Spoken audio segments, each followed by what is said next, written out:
નમસ્કાર, જય ભવાની, જય માતાજી।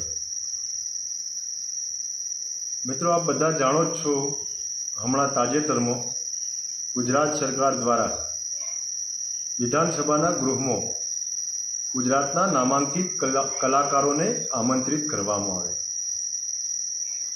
પ્રશંસનીય કામગીરી છે। ગુજરાતની સંસ્કૃતિને, સાહિત્ય જગતને જેણે અખૂટ ભેટ આપી છે એવા ગુજરાતના નામાંકિત કલાકારોનું સન્માન થાય અને એમને આ ગૃહમાં આવકારવામાં આવે